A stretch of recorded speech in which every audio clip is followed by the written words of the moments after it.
Okay, welcome back, everybody. Today we will start an official discussion about parameter homotopies.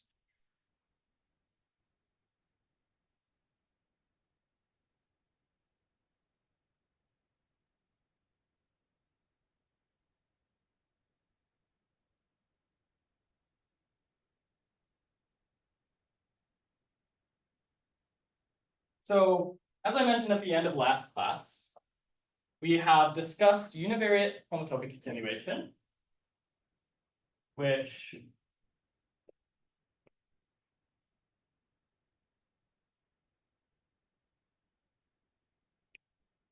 forms the solutions to a polynomial system over some real parameter t between 0 and 1 in that line.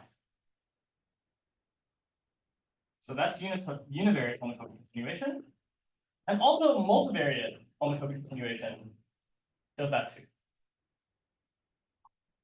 And so today we broaden our view of these two techniques to put them in some more unified setting where we are allowed to deform several parameters. For example, we've seen this already.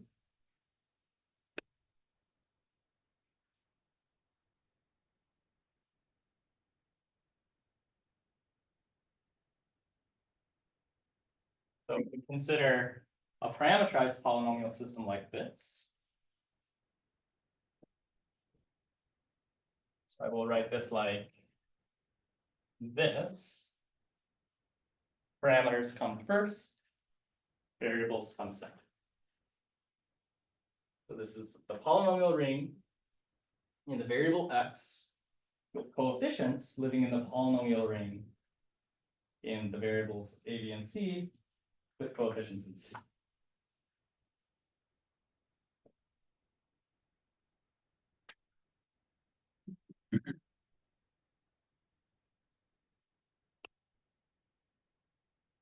And whenever I have a polynomial system, I can look at the so-called incidence variety.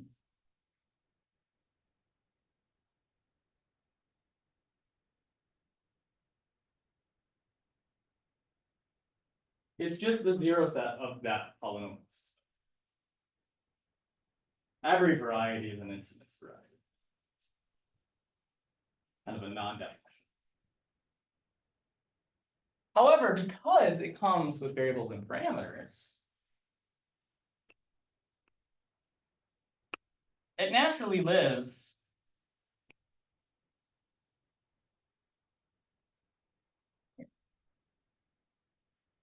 I can kind of separate the parameters from the variables in other words. So what kind of points live here? Points like, actually, sorry, I'm going to switch the order of this. Just a convention, doesn't really matter. I don't know why, but I like my parameters last. So I might, for example, say -1, comma 1, 0, -1 is in X. That's neat.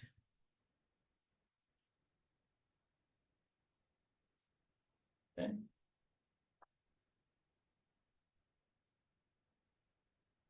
And this is fun because it's kind of one line. It's just a bunch of points and containments, but now we have an interpretation of that one line as -1 is a root to the polynomial system x squared minus 2.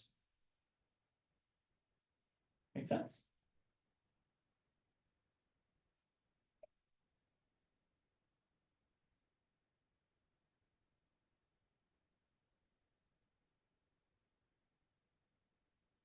And the thing we are really going to care about is a projection map.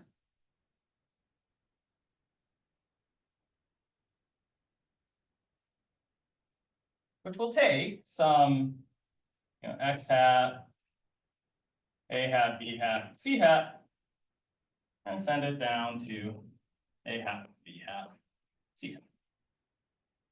So it takes a solution parameter pair, and it just forgets about the solution.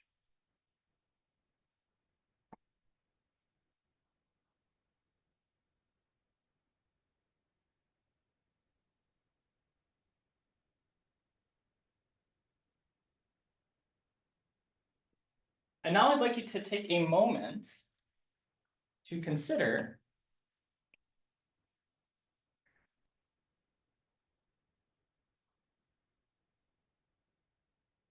or more generally,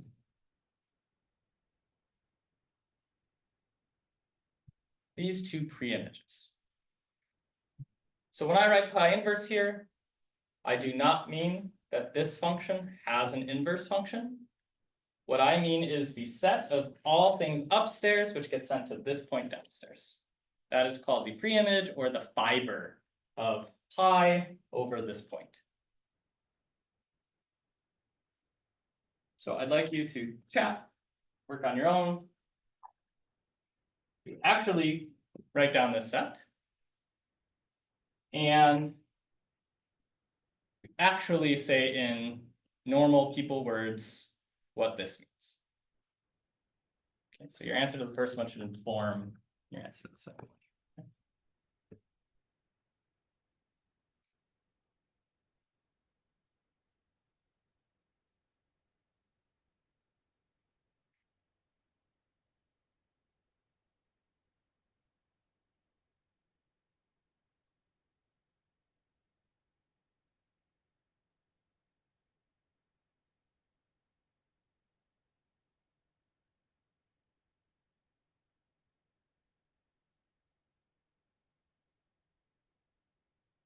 Okay, how about somebody online?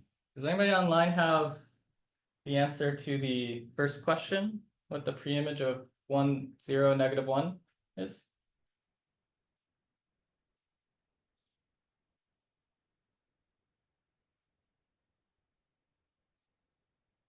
Okay. Is it not just plus minus 1?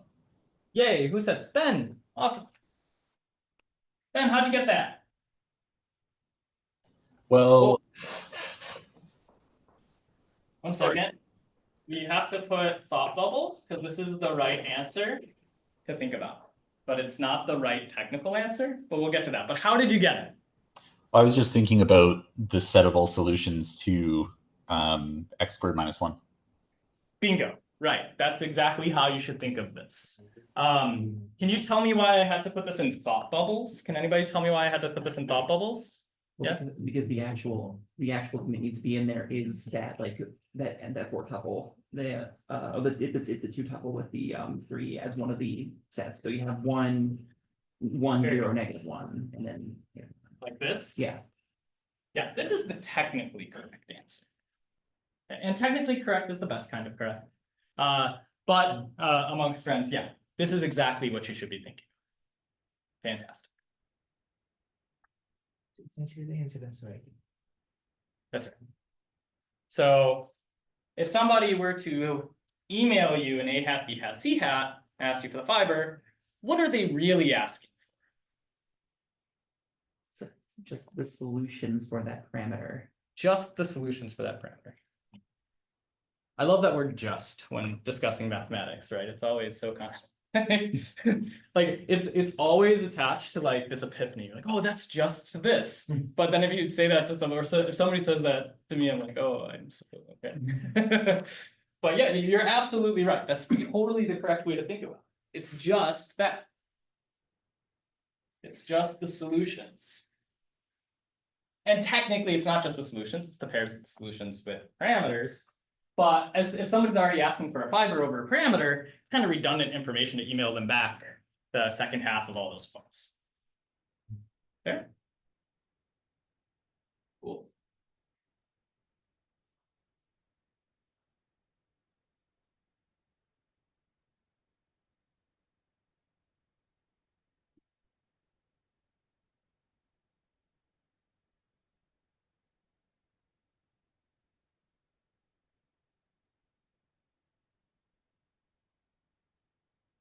This is the solution space. Whereas we call this the parameter space.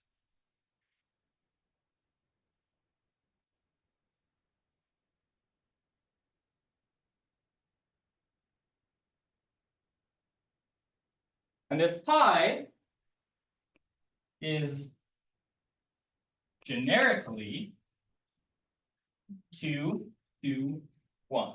Let's unpack that statement. So what does it mean for a function to be k to 1? The preimage. All preimages have size k. Well, all preimages don't have size 2 here, Generic. Yes. because we have some values of ABC somebody could email us, like 100, where I would only have 1 point in the fiber. So this is not a fluffy statement. This is a technical statement. What it means is there exists a proper subvariety here, for which, as long as you're outside of that variety, you do have 2 points in the preimage. And you all know what that variety is. I'll call it delta, b of a times b squared minus 4c. A squared. That is called the exceptional set.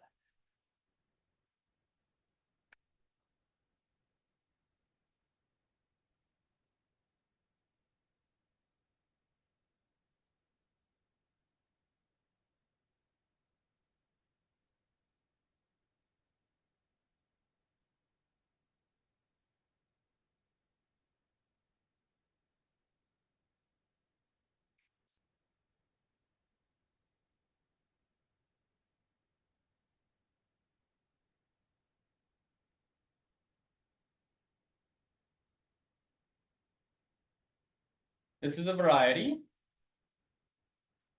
If you love topology, it's a closed set in the Zariski topology, which means its complement is an open set in the Zariski topology.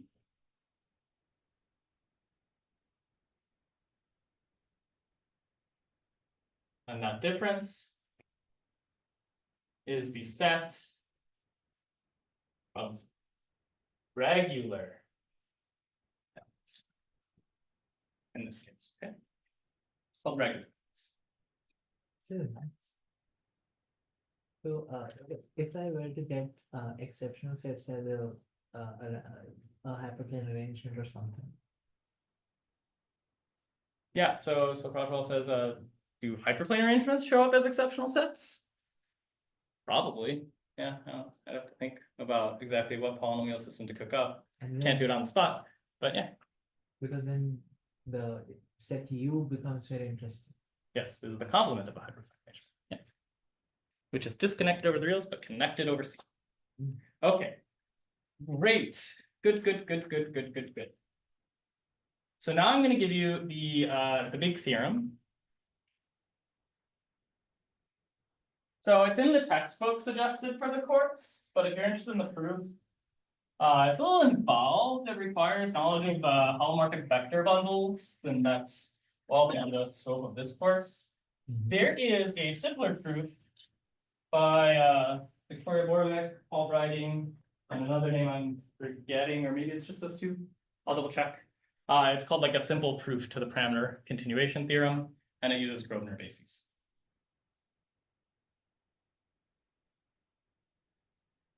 Here.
So we start with a parameterized polynomial system with as many equations as variables.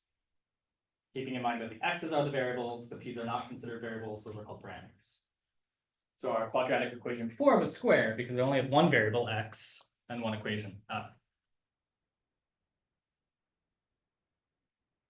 Okay, now take a parameter and denote the following notation for the following natural number. It is the number of regular zeros of the polynomial system you get when you plug in q in the parameters.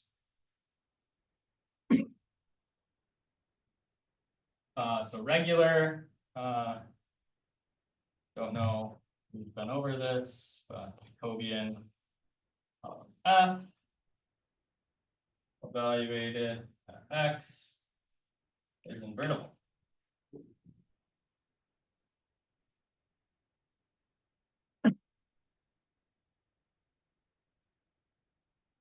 So this is playing the role of like not a multiple root, basically.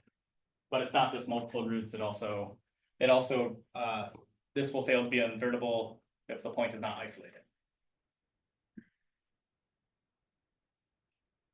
Okay, anyway, this is some number. And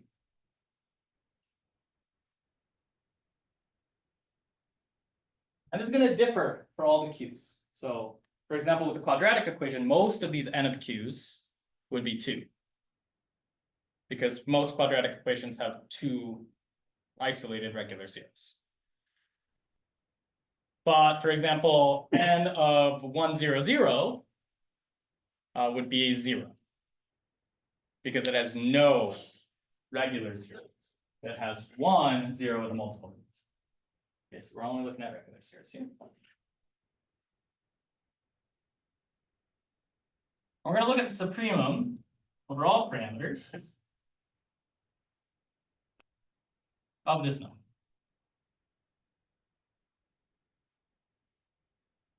This exists Because it's a supreme of it's natural numbers. Yeah, sorry. Yes, so I'm not saying anything so far about whether or not this is infinity, but what is n for the quadratic equation? It's 2, everybody's nodding their head 2.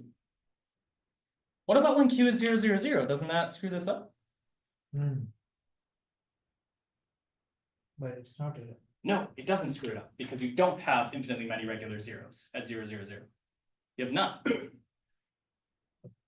That's where regular zero comes, not just a 0. It's not just a 0. It's not just an isolated 0. It's an isolated 0 which somehow like doesn't have multiples. They're the solutions where you can imply implicit function theorem and follow paths also. Okay, so I haven't told you the conclusion. And n is less than infinity, always. Okay, might be 0, but it's always less than infinity. And there exists a proper subvariety delta such that n of q equals n for q not in delta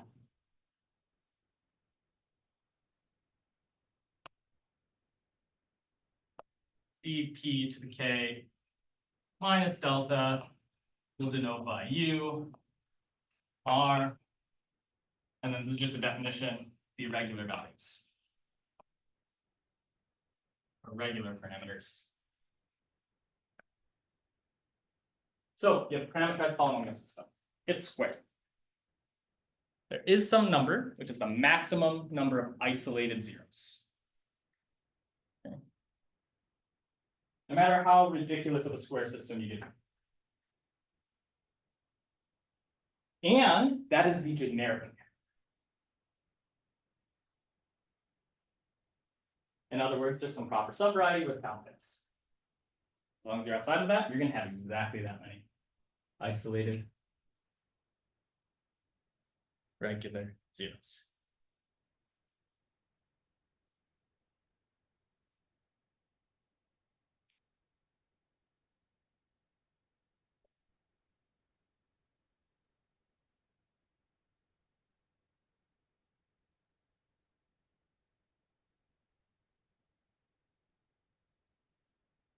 And this is the jumping off point for I think a lot of fun.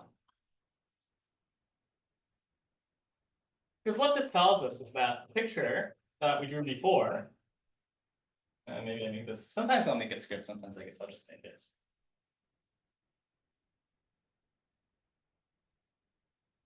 The situation we had before is really what it always looks like as long as you have some square parameterized polynomials.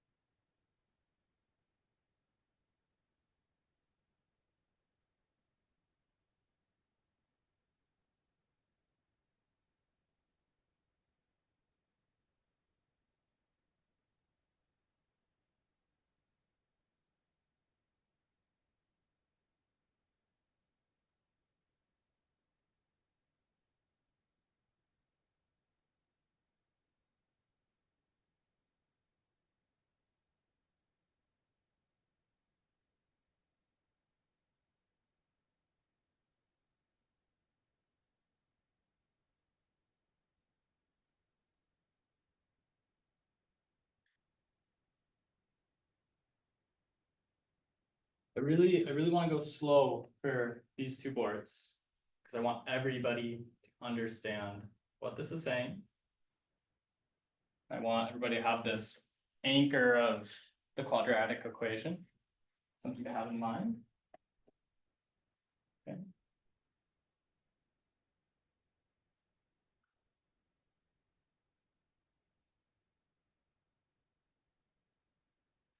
So it does it tell us what subvariety, I mean, this theorem, does it give us a computational way of finding it, or is it just, there exists? I think this is giving you a computational way of defining. Right, so you need all the XP values. In other words, the points where the minus of that guy vanish. Well, this is a square matrix. Just the determinants. So you fail to be invertible when your determinant 0. So you need a point on the incidence variety such that this determinant is 0. And that's bad stuff upstairs. Okay. Great, so this is great. This is exactly the discussion I'm hoping for. Let me draw another picture that I think is helpful. And that's just in the case of curves. Okay. So like here is a curve. It projects down. It's just the real part, so I'm going to do my best here, right? It projects down, and generically, the fiber has 1, 2, 3, 4, 5 points. It's generically 5 to 1. Okay. And Proswell's question is, well, do we have a computational way of kind of understanding the bad locus downstairs? Well, I'm saying this gives us a computational way of understanding the bad locus upstairs. So this. Actually, let's even let's do one more thing. Let's do that. Okay, so now it's 6 to 1. Okay. But this is a bad point. Because it's single. And this is a bad point. Okay, and this is bad. So I've drawn 1, 2, 3, 4, 5 points. These are upstairs. Okay. So upstairs, so the set of X P such that F X P equals that Jacobian F equals 0. We're gonna call this the ramification locus.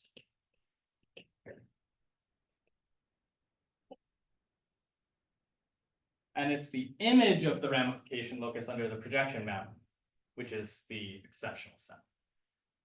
I see. And that is a subvariety.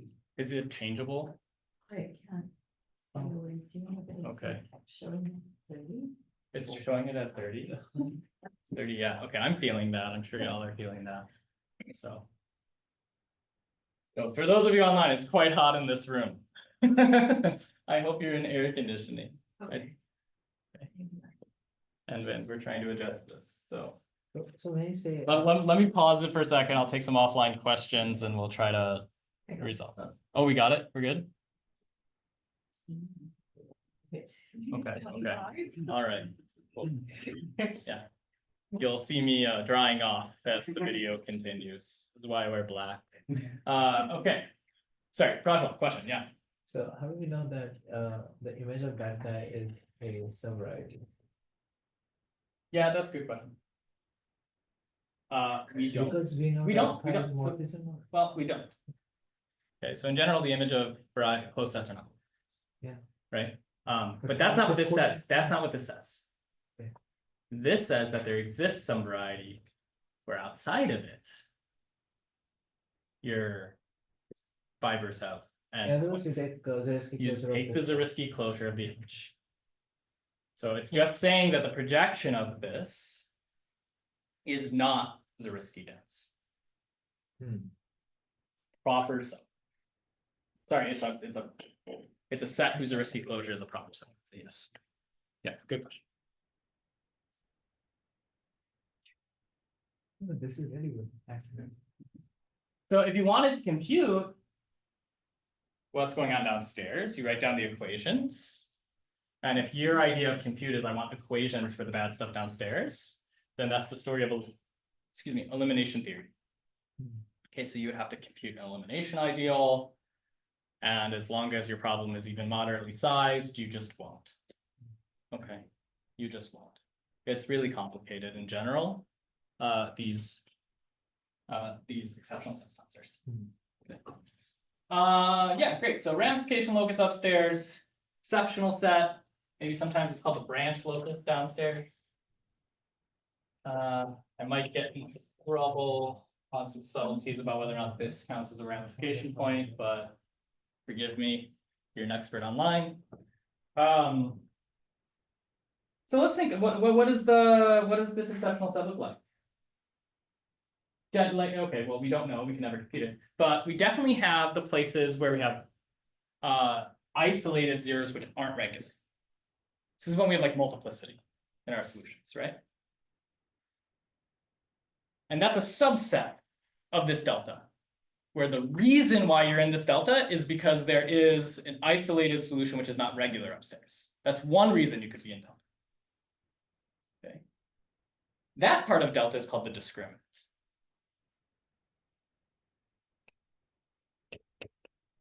I'll call delta mu for like multiplicity.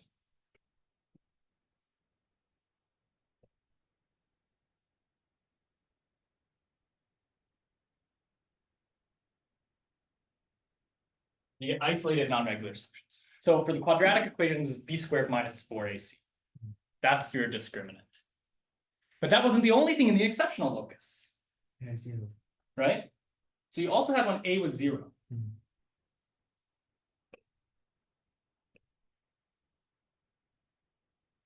I don't really know what to call this one, but I think I want to call it.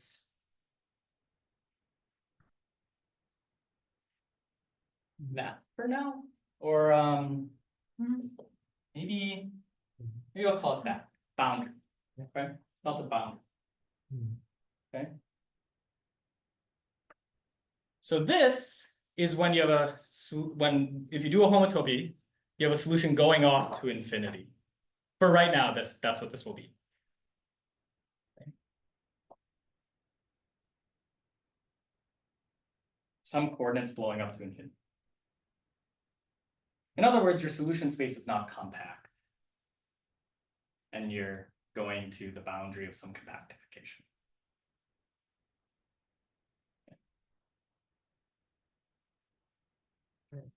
I think what is delta now again? Delta Does it- is the proper subvariety guaranteed by the parameter continuation Mhm. theorem to contain all of the points whose fiber does not consist of n distinct regular. So delta U means the closure of that thing, Yes. the ramification locus, delta. Delta U. No, delta would be the closure of the image Closure of of the ramification locus. So this would be pi ramification locus. Right. And what is this thing? U delta dou. Okay, but this did so as we saw with the quadratic equation, the simplest Mhm. setting, right, we have is that we have multiple components in the exceptional set. Right, you stratified the parameter Right. space, Yes. right? Mhm. And you have these two big pieces of the parameter space, these two hypersurfaces. One was a equals 0. Mhm. One was b squared minus 4ac equals 0. Mhm. And both of these failed to be parameters which have 2 points in the pre-image, Right. but they failed for different reasons. One failed because you had multiplicity, mu for multiplicity. That's called the discriminant. The other failed because you had a solution going off to infinity. You had the wrong solution count. Or you could say the polynomial dropped degree. Okay, when a equal to 0. Yeah, but I don't want to say that because this gets more complicated for the multivariate setting. So the way we say it is by saying there is a solution going to infinity. Yeah, brilliant. How do you reconcile that?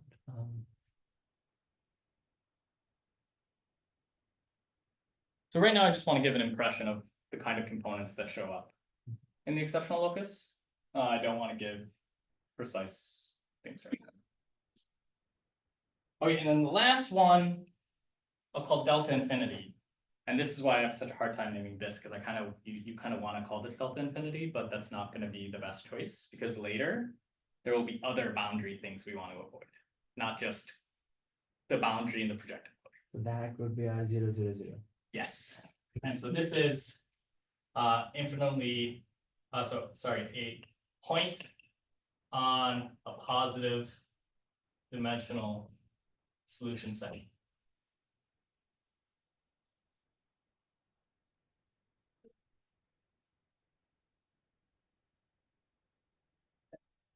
These are the 3 reasons you can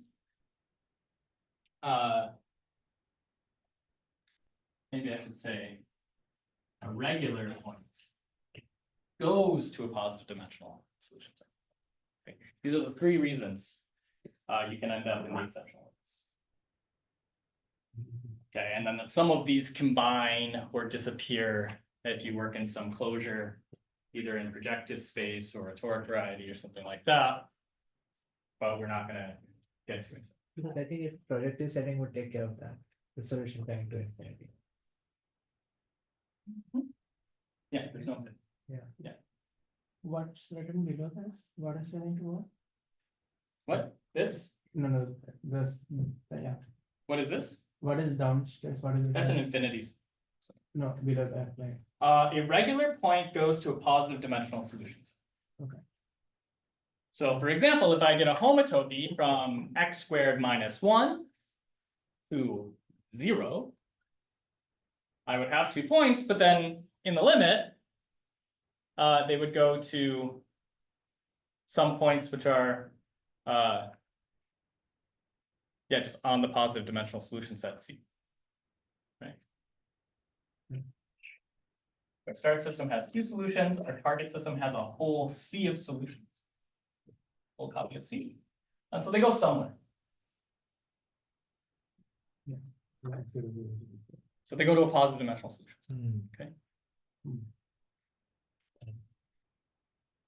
Like 0, 0, 0 for a square. Then wouldn't that not be a closed subset? Sorry, No, this guy, delta infinity, wouldn't that mean that it is not a proper subset? I guess, I don't know.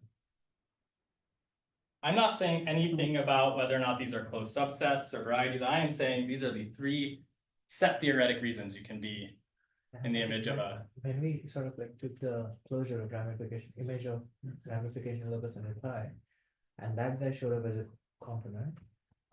yeah, so for example, this variety, I could extend it to be the union of this curve with this vertical line. Right, And then this becomes something in delta infinity. so the point in delta infinity would cut out a positive dimensional subvariety of X, not, No, I'm not saying that at all. but then, positive dimensional solution set means, positive dimensional subset of what? So I'm saying if you look at a single point in delta infinity, and you look at its fiber, that has infinitely many solutions here. So it would be, It's something living in that- bit that we- space. Where we had a regular solution and it went to a not regular solution because it lived on a positive dimensional component of the solution set. Of the solution set. Yes. Um, So let me give some more examples. We'll see more of what's going on. maybe it's with the I'll just give some more. Just hold on. One on the line for the first somewhere. Yeah, that one. Sorry? Let me think of one off the spot which will illustrate this situation. So let's look at A times x minus y squared times x minus b. That's F1. F2. Sorry, no. Just want x minus a and no a. Okay.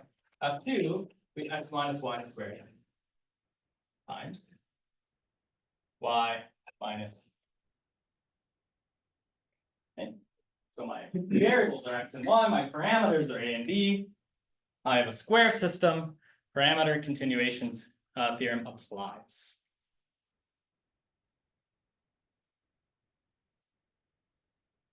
Who wants to tell me what n is?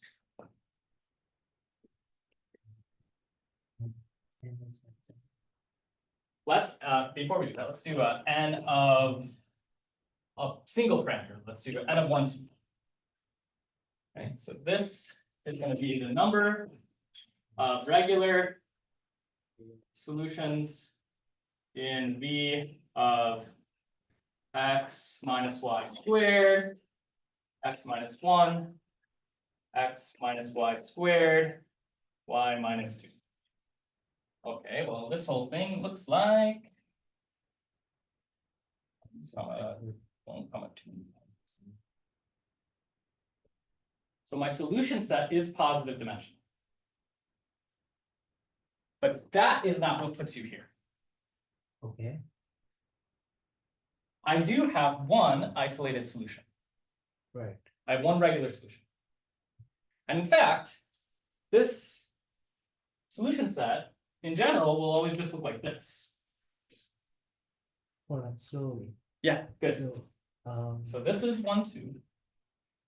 And in general, V of F1 up to looks like this, and then the point AB. you mean, we have F1 U, times F2, right? No, Common solution. Okay,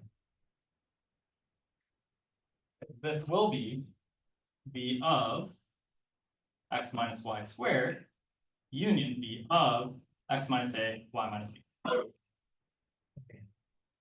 Right? How do you take the union of varieties? You take the pairwise products.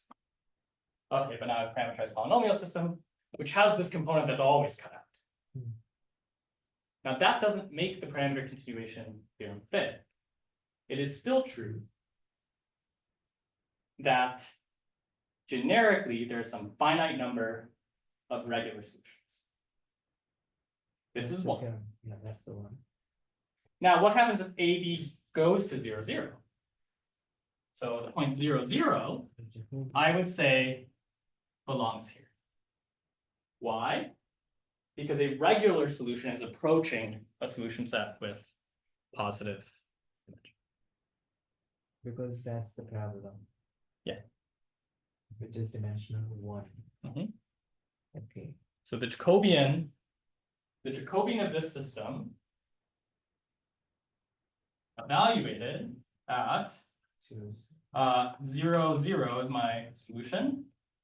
And well, I guess 0, 0 is my parameter as well. So this, Yeah, parameter is 1, 2, right? not on this situation. And so I'm trying to justify this statement. Okay, okay, sorry. So this is number.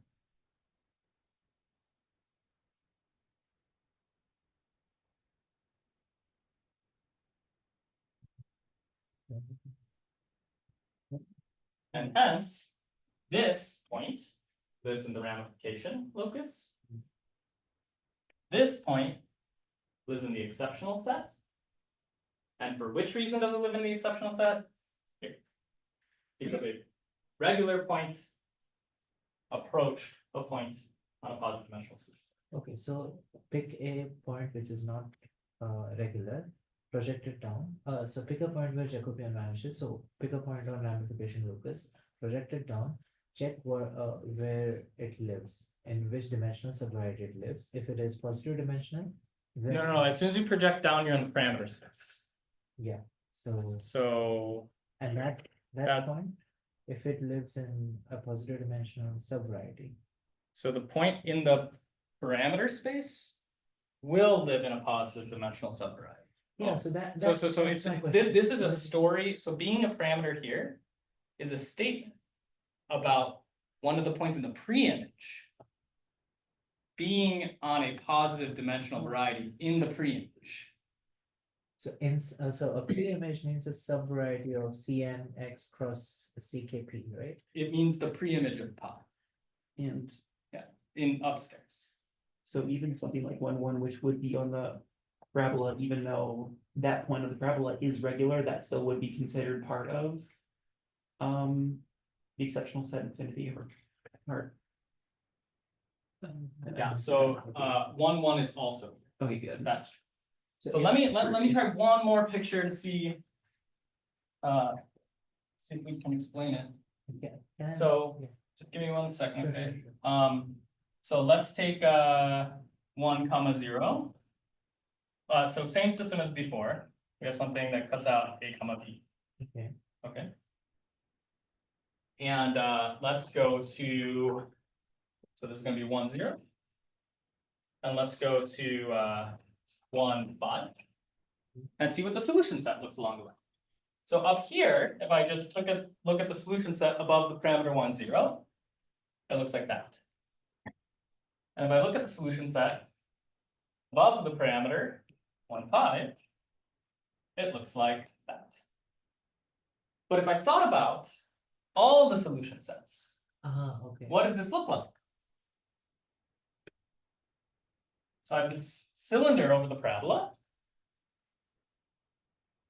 And it and the line there, and at some point it crosses. And that point here, namely 1, 1, Jacob's point. This belongs to delta infinity. Why? Because a regular point moved on to a positive dimensional component. Where? In this slice. Okay, that's one reason your Jacobian can drop right. That's one reason why your Jacobian can go down. In other words, those points which intersect the ramification locus. Right, so we have a ramification locus floating upstairs. If it somehow intersects the positive dimensional solution space, that those points would be your regular points somehow. I'm not sure what you're asking. So there is a ramification Up there. up here, and there's different reasons to be on it. So this would be all ramification points. Yeah, so if This would be, this would be, this would be, this would be, this would be, this all would of be, them, and being here is different than being here. yeah, it will intersect, if it intersects some positive dimensional, yeah, that's where I'm having a bit trouble catching the idea. So when you say parameter, the cylinder, where does it live? It lives in Cn(x) cross CKP, right? Or where does it live? This space up here, This whole thing. this is the variety.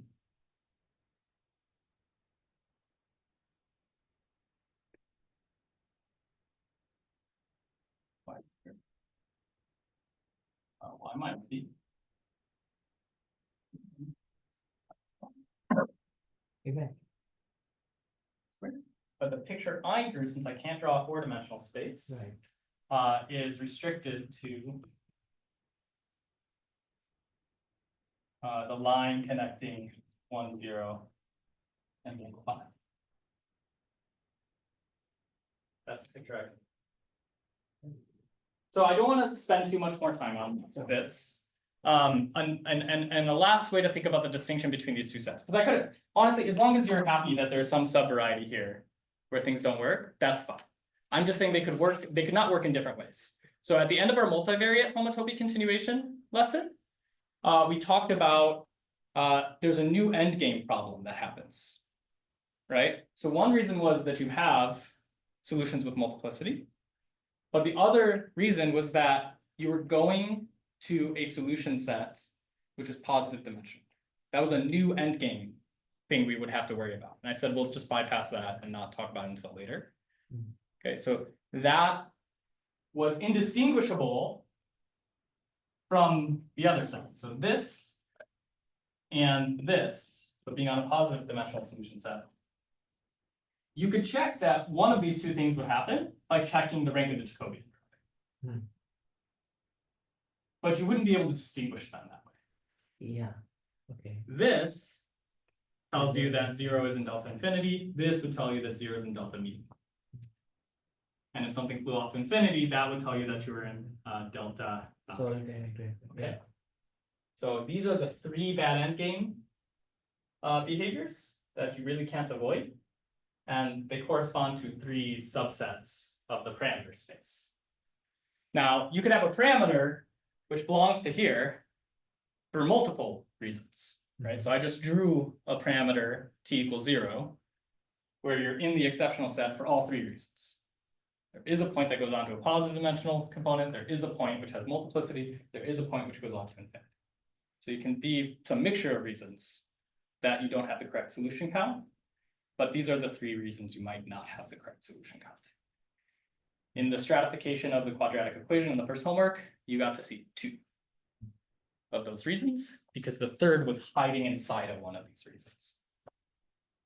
So they need not always be okay. Thank you, that's fine. Awesome. We're on the half hour, so let's take 10 minutes. We'll come back. We're not going to do computation stuff today. We're going to continue with examples.